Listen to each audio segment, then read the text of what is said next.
Merci, Monsieur le Président. Lors de la session de décembre dernier, la région a voté le lancement d'une procédure de modification du SRADET pour répondre notamment aux nouvelles dispositions législatives et réglementaires.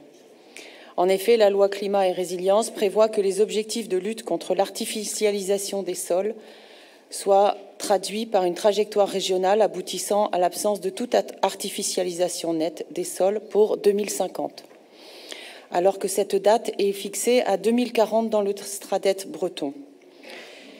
La définition de l'artificialisation n'est toujours pas officielle, ce qui par conséquent ne permet pas d'anticiper une trajectoire correcte de ce qu'on appelle le ZAN au-delà de 2031, puisqu'il faudrait connaître le mode de calcul et de suivi de l'artificialisation.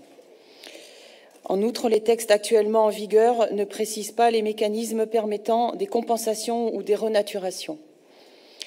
L'absence de ces éléments à la fois politiques, techniques et juridiques doit inciter la région Bretagne à la plus grande prudence et à tout le moins reporter dès à présent le zéro artificialisation nette de son SRADET à 2050, conformément à l'objectif national qui est fixé actuellement.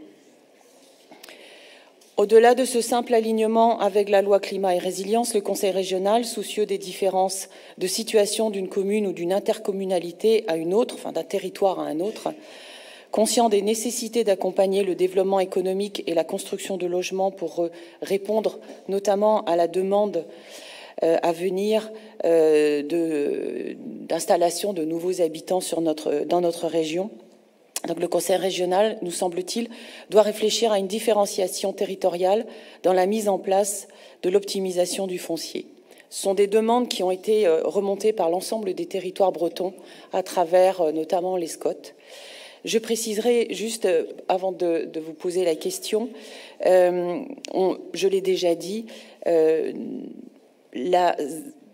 ZAN, qui est un objectif à la fois ambitieux et louable, présente un certain nombre de difficultés techniques dans sa mise en œuvre tout au moins. Aujourd'hui, on a l'objectif qui est fixé par la loi, mais comment y parvenir? En tout cas, on n'a pas forcément tous les éléments.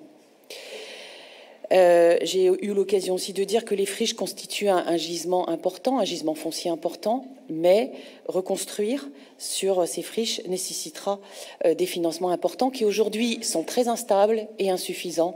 Monsieur le Président, Madame la Vice-présidente, j'en viens à ma question. Dans ce contexte, Monsieur le Président, allez-vous aligner l'échéancier du SRADET breton sur celui de l'actuelle loi Climat et Résilience? Et comment comptez-vous préserver le potentiel de développement des différents territoires bretons? Merci, Madame.